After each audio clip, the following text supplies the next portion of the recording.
My name is Sabrina. I am 34 years old. I work in a big company. Every day I go to my job. I am an employee there. I do not have a lot of money, but I always make sure my clothes are clean. I like to look neat and tidy. Some people say I am pretty, but I do not like it when people give me too much attention. I just want to do my work. Then I want to go home. I do not want any problems at work. My job is important to me. My boss's name is Richard. He is 42 years old. He always wears nice suits. Richard is a very serious man. He does not smile much, but sometimes he smiles at me.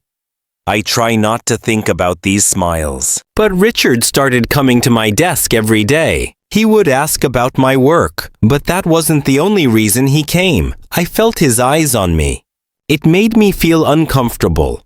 One afternoon, he stood at my desk. He looked at me and said, "Sabrina, you work very hard here. You always do good work. You deserve more for your hard work." I smiled and said, "Thank you, Richard." But inside, I did not feel happy. That night, I could not sleep well. I thought about Richard. Why did he say that? What did he mean by "you deserve more"? The next week, Richard called me to his office. My heart beat fast as I walked there. I thought maybe I did something wrong. When I sat down, he said, "Sabrina, I want to talk about your salary." I felt a little happy. A salary increase would help me a lot. He said, "You are one of the best workers in this company. You do excellent work every day. You truly deserve a raise." I felt happy. Richard looked at me for a moment. Then he said, "Maybe we can talk about this more at dinner. We can discuss your new salary there." I did not know what to say. Dinner with my boss. Was this a good idea? I did not want to say no to my boss. It was about my salary after all. I just nodded. He smiled again. I left his office feeling confused. Richard said the restaurant was very nice by the sea. When I arrived, Richard was already there. He wore a casual shirt, not his office suit. "You look beautiful, Sabrina," he said. His words made me feel shy. We sat at a table. First we talked about work, but then Richard asked about my dreams, my hobbies. Then he talked about himself. He told me he felt lonely sometimes. He said he worked hard and had little time for himself. He said I was different. I felt special. While we talked and laughed, Richard took my hand. I knew this was not right. He was my boss, and this was not professional. But I did not move my hand. I let him hold it. After dinner, Richard asked if I wanted to go to his apartment. He said we could talk more there. I felt unsure, but I said yes.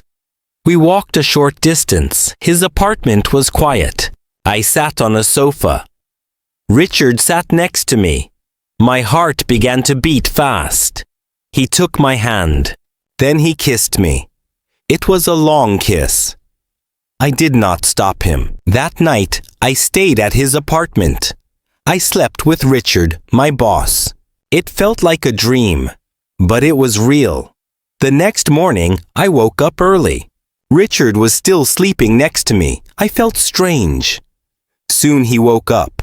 He smiled at me and said, "Don't worry, Sabrina. I will take care of you." I wanted to believe him. Later that morning, I went to work. Richard also came to the office. He did not say anything about last night. He just talked about work. Days passed. I waited for the salary increase Richard promised me, but nothing happened. He did not talk about it. When I tried to ask him, he always said, "Be patient. It takes time." Soon Richard changed.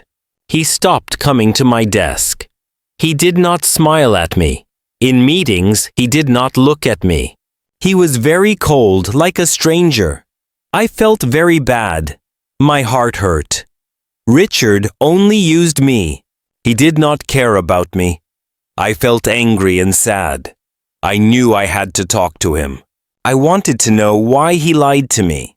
One afternoon, I knocked on his office door. He asked me to come inside. I said, "Richard, you promised me that you would increase my salary." He said, "Sabrina, this is not good. You must not mix personal things with work. That is not professional." I felt angry. How could he say that? I said, "You were the one who started it. You invited me to dinner. You promised me things." Richard stood up from his chair.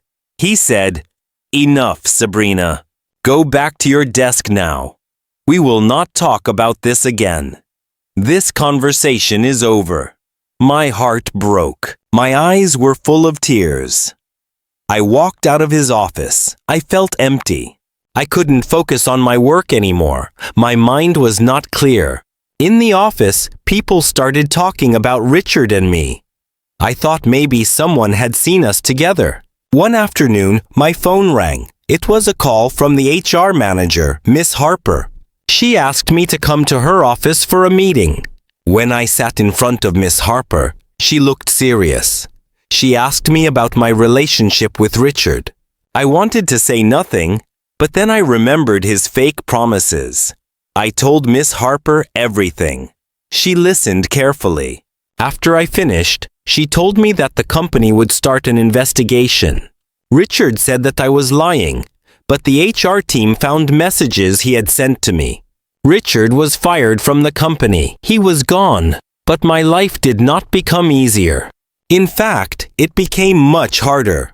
My colleagues thought I was the reason Richard lost his job. They called me bad names. Every day at work was difficult. I did not want to go to the office. Few weeks later, I received a letter from the company. It said that I could not work there anymore. They wanted to protect company's image. I could not believe what I just read. I had lost my job. No one said goodbye to me. No one looked at me as I left. I had no job, no plan. When I arrived at my apartment, I sat down and cried. I cried for many hours. I felt very angry. I was angry at Richard, but I was also angry at myself. Why did I believe him? Why did I not stop it? I had lost everything. A month passed after I lost my job. It was a difficult time. I felt sad and worried. Finding new job was not easy. I sent my CV to make companies. Finally, I got a job in a company. My new boss, Mr. Terry, was respectful. He talked only about work. I felt safe and comfortable here. I worked hard at my new job. My new boss praised me for my good work. Before, I sometimes felt that I needed someone else to take care of me. But now I can take care of myself. I had learned to protect myself and to stand up for what was right.